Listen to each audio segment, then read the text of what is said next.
Bonjour à tous, le mouvement du peuple éveillé, les gilets jaunes bien entendu, s'en va probablement vers une nouvelle dynamique ou cycle avec ce nouveau rassemblement majeur et massif dans la capitale parisienne. Alors, bien évidemment, le but de cette vidéo, c'est essayer de faire comprendre humblement ce qu'est ce mouvement et comment il a pu émerger et autant s'étendre. C'est surtout cela qui est intéressant. Alors, il y a plusieurs niveaux de lecture. Le premier, c'est bien évidemment une partie du peuple qui est en difficulté financière et qui est surtaxée. Et une taxe a fait, comme ils le disent, la plupart du temps au niveau des médias, la goutte d'eau qui fait déborder le vase, bien sûr. C'est bien évidemment la taxe sur les carburants. Bien évidemment, donc, toutes ces personnes se sont rassemblées le 19 novembre. Ce fut un grand mouvement populaire. Et puis, dans un second temps, dans un second niveau de lecture, ce mouvement s'est enraciné, bien évidemment, et a pu vu converger d'autres personnes de la société qui ne sont pas forcément en difficulté financière, des personnes aisées, tranquillement, qui sont plus sereins, je veux dire économiquement, financièrement, qui ne sont pas en difficulté. Pourquoi elles ont rejoint le mouvement dit des Gilets jaunes, contestataires des taxes? Parce que tout simplement, c'est une colère plus globale par rapport ces personnes-là ont une compréhension plus globale du système économique mondial et défaillant. Et donc, ils rejoignent ce mouvement qui est la base de l'émancipation du peuple, en général, bien sûr. Et malheureusement, il y a une autre partie du peuple, plusieurs d'autres volumes du peuple, qui ne comprend pas ce mouvement et que c'est celui du peuple, de tout le peuple, et de son émancipation pour s'affranchir du système économique mondial et en tout cas d'avoir le pouvoir sur sa destinée avec le RIC notamment.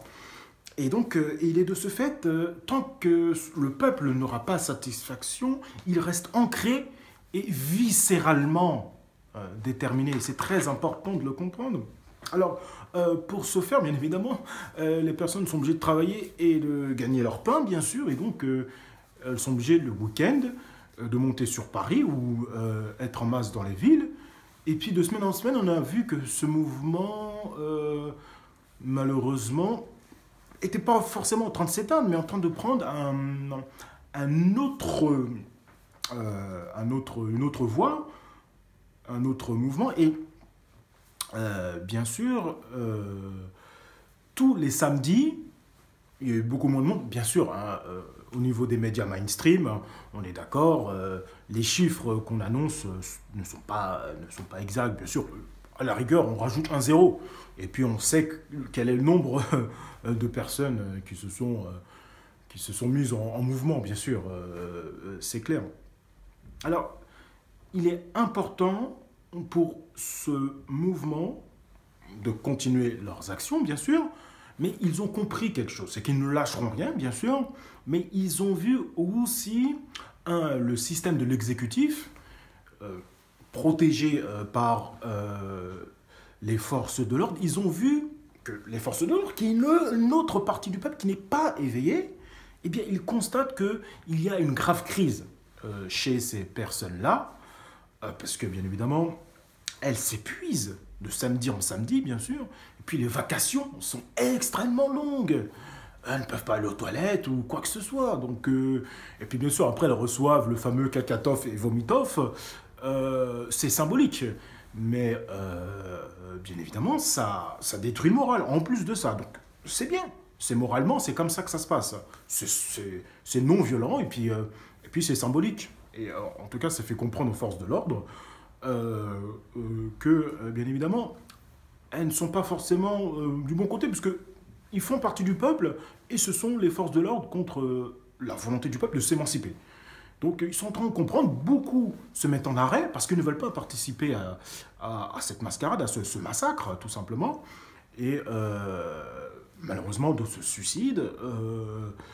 Et puis, bien sûr, ce samedi 16 mars, justement, il peut y avoir une bascule. Hein. Il peut y avoir des forces de l'ordre qui sont débordées face au nombre de personnes qu'il y aura le 16 mars. Il peut y avoir une bascule.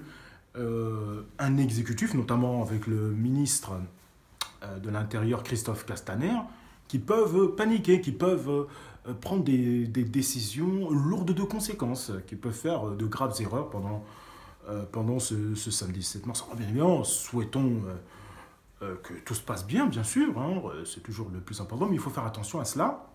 C'est pour ça que je fais cette vidéo, pour que les gens comprennent ce mouvement du peuple, par le peuple, pour le peuple, et c'est très très très important de le comprendre. Alors, je le fais avant le samedi 16 pour me donner du recul et pour moi-même essayer de comprendre où ça peut aller. Donc, je donne ces éléments-là de compréhension et pour moi-même, essayer aussi de comprendre où va ce mouvement très hétéroclite qui devient de plus en plus intéressant, de plus en plus s'agrège. D'autres pays aussi vont venir en masse, donc ça va être un samedi 16 mars extrêmement intéressant à voir en tout cas. Donc bien évidemment je reste connecté, je reste en mouvement je dirais, hein, je regarde les informations comme tout le monde, je reste vigilant par rapport à ce que disent les médias mainstream, bien sûr, donc il faut faire attention parce que on le sait, dans les mouvements des Gilets jaunes, c'est le peuple. Et malheureusement, dans le peuple, il y a des gens qui sont violents. Ça, c'est une première chose. Il y a aussi une deuxième chose. Ce sont les Black Blocs qui sont des infiltrés ou des antifas ou des gens qui sont aussi peut-être financés. Hein, on ne sait pas. Et qui infiltrent le groupe du mouvement des Gilets jaunes et ensuite au monde de la violence. Et donc, pour les gens qui ne sont pas éveillés, ils voient cela, ils disent, mais les Gilets jaunes sont violents. Or, ils ne sont pas violents, ils sont pacifiques. Et les médias mainstream, malheureusement, ils montrent de la violence sans expliquer que ce sont des gens infiltrés et que ce ne sont pas les gilets jaunes. Donc malheureusement, il faudra faire extrêmement attention ce samedi 16 mars au niveau des médias mainstream, avoir un esprit critique puissant pour ne pas se faire avoir et de dire que les gilets jaunes, ce mouvement est violent ou quoi, ok. Non, là, ce seront, si malheureusement il y a de la violence, ce seront des personnes qui sont infiltrées et financées. C'est extrêmement important à comprendre, ne pas tomber dans le piège des médias mainstream, surtout d'avoir sa propre éthique, de se renseigner sur Internet. Il y a plein de chaînes YouTube qui en parlent très honnêtement. Et puis moi aussi, je vais essayer de faire un débrief la prochaine fois et voir à peu près, par rapport à ce que j'ai dit aujourd'hui et par rapport à ce qui s'est passé le 16 mars, pour voir voilà, si nous et vous aussi, vous qui êtes abonnés à ma chaîne, et pour tout le collectif, si on est sur la bonne longueur d'onde et si on est dans la bonne compréhension de la situation. Quant à moi, je vous laisse et je vous remercie de m'avoir suivi. N'hésitez pas à mettre vos commentaires, notamment sur le 16 mars et les Gilets jaunes. N'hésitez pas à vous abonner, c'est toujours intéressant. Merci à vous de m'avoir suivi et comme toujours, à la prochaine. Merci.